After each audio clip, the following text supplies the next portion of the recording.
He thought my driveway was free real estate, until I walked into court with receipts, photos, and a legal move so devastating the judge had to pause the hearing.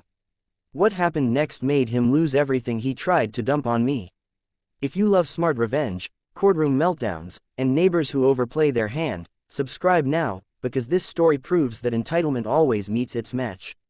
When the new neighbor moved in 3 houses down, nobody welcomed him faster than I did, waving across the lawn and even offering to help unload, but he just nodded like the world owed him silence, and within a week I noticed strange things appearing at the edge of my driveway. First a couple of paint buckets, then broken cabinets, then a rusted shelving unit, all inching closer to my garage as if migrating overnight, and when I asked him politely if he'd mistakenly left his things on my property, he laughed and said it was temporary, just until his basement renovation finished, and that was the first red flag because temporary became weeks, then months, and the pile grew into appliances, lumber, tires, tool chests, boxes marked fragile, and even a busted motorcycle frame, blocking half my driveway so I had to angle my car in like I was parallel parking on a city street, and every time I asked him to move it he brushed me off, saying he'd get to it, saying I wasn't using that side anyway, saying it was basically shared space since it was near the curb, which it absolutely wasn't,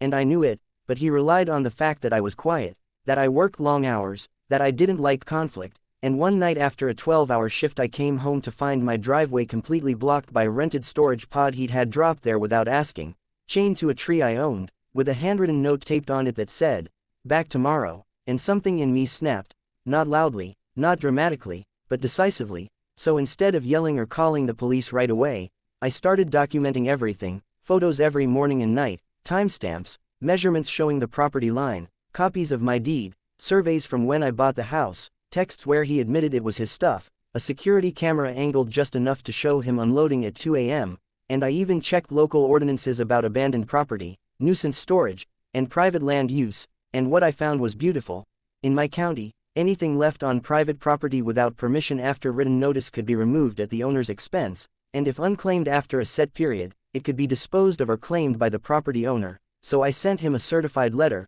calm, professional, almost friendly, giving him 10 days to remove all items from my driveway or they would be considered abandoned, and he laughed again, this time louder, telling other neighbors I was bluffing, telling me I didn't have the guts, and on day 11, I hired a licensed hauling company, supervised the removal myself, signed for every item, paid the fee, and had everything taken to a storage facility under my name, itemized and photographed, then sent him the invoice and storage location along with a notice that he could retrieve his property upon reimbursement of removal and storage costs, and that's when he lost his mind, screaming on my porch, threatening to sue, calling the police, telling them I stole from him, but the responding officer looked at the documents, looked at the photos, looked at the property line, and told him it was a civil matter and that he should probably calm down, which he didn't, because 2 weeks later I was served court papers accusing me of theft, conversion, emotional distress, and malicious neighbor harassment, and that's when the real fun began, because in discovery he had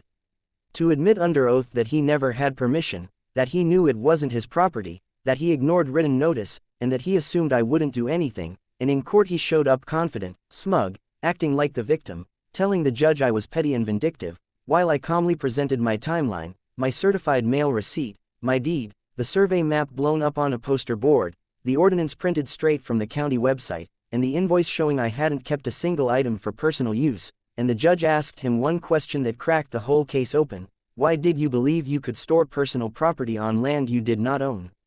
And his answer, because it was convenient, hung in the courtroom like a bad smell, and the judge dismissed his theft claim outright, ruled the property legally abandoned under statute, ordered him to reimburse me for removal and storage, fined him for filing a frivolous claim, and warned him that any further harassment would result in sanctions, and that should have been the end, but it wasn't, because when he refused to pay, the storage company exercised their lien, auctioned the items, and the proceeds not only covered the fees but left a surplus that, by law, was issued to me, and when he found out that the motorcycle frame, the tool chests, and the appliances were gone for good, he filed a complaint with the WA, which backfired when they cited him for improper dumping, visible clutter, and property misuse, stacking fines he couldn't ignore, and suddenly the guy who treated my driveway like a landfill was fighting on 3 fronts: court, WA, and his own reputation, because neighbors who once shrugged started whispering, then avoiding him, then openly siding with me after seeing the paperwork, and the final twist came when he put his house up for sale less than a year later,